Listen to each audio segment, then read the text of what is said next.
welcome back to the Burns Gambo show here on Arizona Sports, the local sports leader for the, I think, second or third time in his tenure now. It is our absolute pleasure to welcome in studio with us the head coach of Arizona State University's football program, Kenny Dillingham, joining us here in studio for not one but two segments to talk a little shop about the Sun Devils right now in the state of college football. Coach, good to see you. Happy New Year. Merry Christmas. Happy holidays. All that stuff. How you been, man? I've been good. Just, working through the new age of college football in terms of the holidays are essentially work from home time. So I've been on the phones and it's great holidays. Good. And time to get back to work. Yeah. Okay.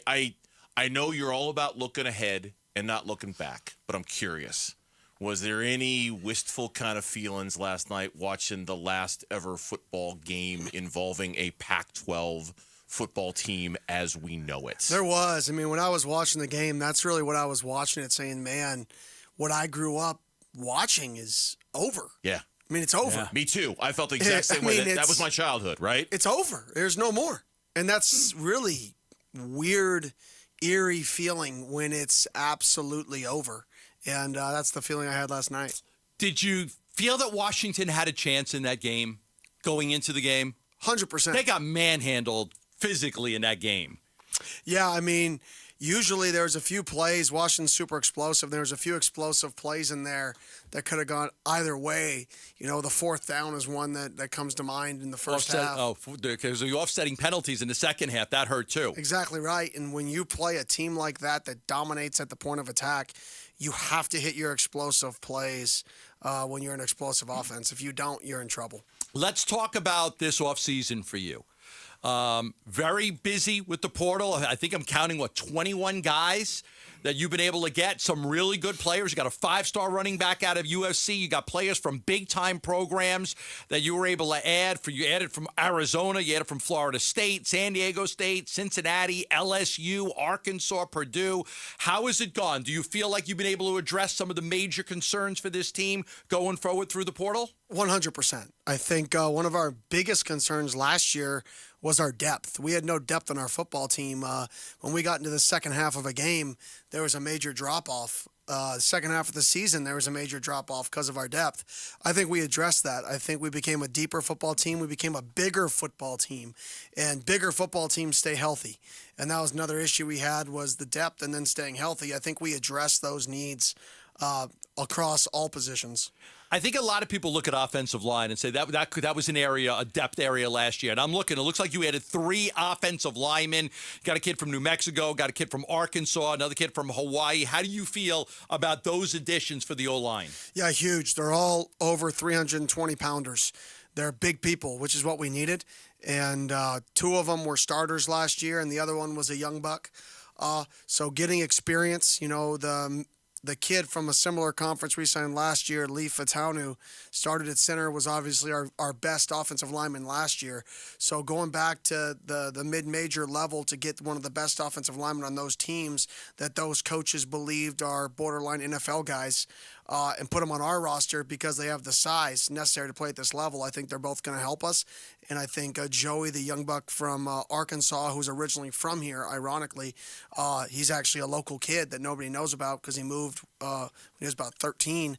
I think he's going to be able to help us as well. Is that offensive line, was that going in kind of identified as the most competitive position among programs when it came to finding guys, getting guys, not losing guys, competing for, right? That's had to be the spot, right? 100%. Nobody in the country likes their offensive line. I'm just being honest. Nobody? I mean, maybe 5. Did Michigan not like their offensive line? I guarantee you, if you ask their coach, they say, we could use a tackle. Oh, my God. They rushed for 300 yards. Every team feels like they can do better. Every team right? says we need a tackle. I mean, that's every coach in the country. So every coach in the country, when those offensive linemen go in, they try to get them. Yeah. Pie chart. I'm a pie chart guy. Pie chart this for me. In a perfect world, when Kenny Dillingham is constructing a roster, how much of that roster is guys you've recruited, and how much of that roster is guys who are coming in from the portal? I would love at the end of the day for it to be like 70-30, 70 recruited, 30 portal. But you have to sign the best players. And I think that's the biggest thing is people want to put portal kids in a box in terms of a portal kid is a mercenary. He's going to come and be here for 1 year, then leave. No. If you look at the kids that we sign in the portal, only one kid does not have 2 to 3 years left. Right. We didn't target portal kids to go win next year only. We targeted portal kids that had 2, 3, sometimes 4 years left to build a culture. So I don't think I box it into portal versus high school. It's how many years do they have left? Because some high school kids only are there 3 to 4 years. What's the difference between that and a portal kid who has 3? Do you think Same. Same. Do you ever think you'll achieve that? That Yeah. 70-30? Do you think you'll get there, or does the current landscape of college football make that number really hard to get to? I think we'll get to 70-30 of guys being in our program for 3+ years, which means that's including transfers that are transferring in with 3+ years, like Cole Martin, who is a 4-star, top 200 player in the country, who went to Oregon, played there for him, but he's from here, from Basha High School, transferred back home. Yeah. That's a high school transfer. He's a freshman. He came back. Right. I rule that in my mind as signing a freshman again. Yeah, Sure. as opposed Because to a he's going to portal be guy. in our program to build the culture. He's in there long enough. What are you hearing from all the you've brought in over 20 guys on the portal that are going to be able to help you out? You know, you look at the schedule, and I was at a lot of your games last year. You played close against Oklahoma State. You played close against Cal. You played close against Colorado, both of those 3-point games. Washington, who just played last night, that was an 8-point football game. You beat Washington State. You beat UCLA. What are you hearing? Now, there were some blowout games, too. You just didn't have the depth. But what are you hearing from players about what they're excited about coming to ASU and playing for you in this program? Just the work. Like, they understand last year, you can only change so much. And we changed as much as we could. And we stabilized the program. We took a program that wasn't stabilized, and it's stable. Cupboards were bare. They were bare. Yeah, and we're stable now. Did you have cupboards? It was. It's not that there weren't any. The cupboards were bare. Did you even have cupboards? I've been here for a long time. No coach left another coach in a worse position than you've been. And I've been here for a while. Okay, I go back to when Bruce Snyder was here. He goes back even further. Nobody left it worse than when you got it. So there was a lot of work to do. And there were some signs of progress last year. There were a lot of signs of progress. But I'm just curious as to when you're out there and you're talking to these kids, you're selling them the opportunity to play. The opportunity to go play in a new conference, the excitement. What are you hearing back from them about what they like about ASU? I think the place sells itself. I mean, Phoenix, who doesn't want to live in Phoenix? I mean, in the winter when you come on visits. Is there a better place in the country than Phoenix, Arizona? So that's one. 2, the energy in the staff and how we all get along with each other. People feel that, they feed that. 3, the style of play. They love the aggressiveness on offense and the aggressiveness on defense with Coach Ward. And the fact that our staff wants to be here because 7 of them have roots to the Valley naturally, so there's not going to be a lot of staff turnover. So I think, and then when they talk to our players, I think this is the key to why we've been able to sign the class we did having the season we've had. The players that play for us, that are on our team, sell the program, not me. They're the ones that say he will never lie to you. If he tells you something, it's going to happen. He's not always going to tell you what you like to hear, but it's going to be the truth. Those guys, our team, sell our program. And that's why we've been able to put together the class we have, is our current players. Kenny Dillingham joining us in studio on the Burns Gambo show. He's going to be with us second segment. So when we come back in the next segment, we'll get into more NIL and the money and the fundraising and the things like that, kind of the meat and potatoes of that part of the program. I do want to ask you, though, since we're talking about players in the program, Jaden Rashada, Sam Levitt, a legit quarterback, okay, here we go kind of moment for you in the program. Tell me about kind of what was the genesis behind that and how Rashada is reacting to that right now. Yeah, I have exit interviews with every player, every coach, every person in our organization. So over 180 exit interviews when the season ended. And my meeting with Trenton, my meeting with Jaden were, hey, I'm going to bring another quarterback to compete for the job. Good. Point blank. And if you want to leave, leave. And if you don't, stay and compete. But regardless, if you run, you're going to run forever from competition. Can't be afraid of it. Eventually, you got to face it. Just beat it out. Beat them out. Beat them out. And Jaden and Trenton both said, great. No issue. Problem. No problem. Let's go. Bring somebody in. So I went and I found the best person to go compete with them for the job. And I found him and I said, listen, it's an open competition. You can ask them. I told them the same thing. Mm-hmm. Now, am I going to guarantee you a job to get you here? No. Are other schools going to promise you a job to get you to transfer there? Yes. They're full of crap because nobody can promise you a job. Eventually, you're going to have to win something. So you can come here. You know who you're competing versus. I'm not going to take another transfer. Win the job. point blank. Sam Levitt's got a lot of talent, so it should be a good quarterback competition. You would expect that, right? 100%. He's got a lot of talent. He's young. I think we have a good balance of the youth with Trenton, who's going to be a coach. And, I mean, Trenton loves the program, loves this place, wants to be a coach here when he's done playing. So you have that guy in the room with these other two guys, and it's a really, really good combination just to see the growth. I want to play a soundbite if I could. Go for it. From your colleague, Bobby Hurley, over with the Sun Devil program, men's basketball coach. He was a guest on the morning show today and talked about this when talking about the importance of the NIL for his program. It's critical, really. I mean, we're on the lower end right now based on just everything that the data I've been able to accumulate from other programs and what they have to operate with, going into this year. So we're certainly on the lower end right now for our program. We're doing the best we can with it. The reality is there might be a guy or two or maybe three that left the program that may not have left if we had a better NIL structure in place. Wow. A guy or two or three that have left the program if we had a better structure in place. Is it the same thing with the football program? Yeah, it's the same thing. I mean, that's the nature of the beast right now, is you've got to be able to be competitive. It's, for me, it's not, you can't use NIL to win bidding wars and all that stuff, but you got to be able to get your players enough money that they want to stay a part of your program. And to me, that's the key, is if you can get your own players the amount of money that they don't want to leave, then naturally you'll be able to replace those players' spots when they open up with a number to fit a culture. But that's our goal right now, is to really fill our roster with enough money that guys don't want to leave.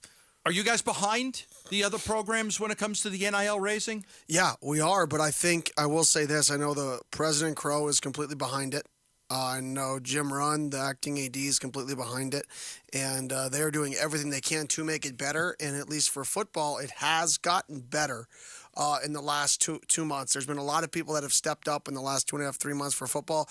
We're not where we want to be, but we are significantly better than where we were 3 months ago. Me and you were talking before, and it's not like, and there's so many Sun Devil alumni living here right now listening to this program, and many of them own businesses and are doing well, having success. It's not like you got to write a check for $150,000 to be a part of it. I mean, you could be a part of it for a minimum amount of money, too. I mean, there are people that are coming in for $10 a month, $50 a month, $100 a month, and being a part of the Sun Angel Foundation. So it's not just, you would love to get the big ticket guys, right? But everybody could be a part of this that was a former that's a Sun Devil alum.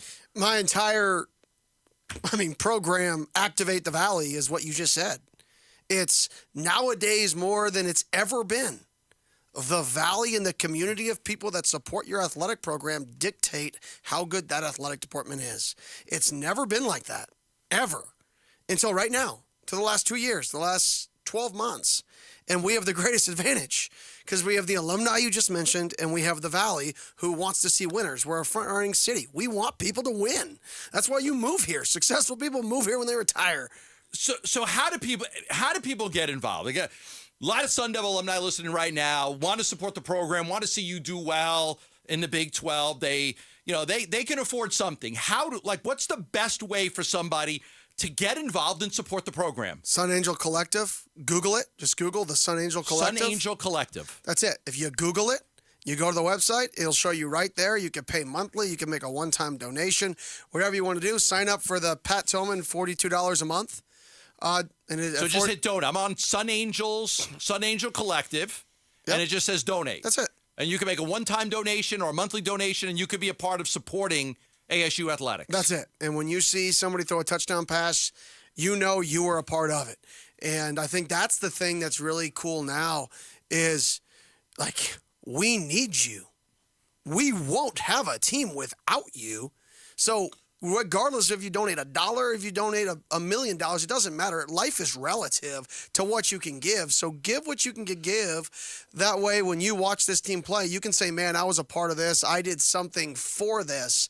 And the power of numbers will take care of itself. How much, Trenton, you mentioned Trenton Bourget earlier, how much was his decision and his donation and his how symbolically and even beyond the symbolism of it, the actual tangible results of it, how much did that mean to you and to the program and to the Sun Angel Collective, what he decided to do? And for people who don't know, tell everybody what he decided to do, because it was a big deal. So Trenton essentially donated money to the collective in terms of like a match agreement to try to raise more money for his teammates, which is a pretty cool deal. I believe it was $20,000 he donated in order to get people to donate for his teammates. So, like I said, Trenton's a Sun Devil through and through. That's been an awesome just stance that he's about it and he's for it.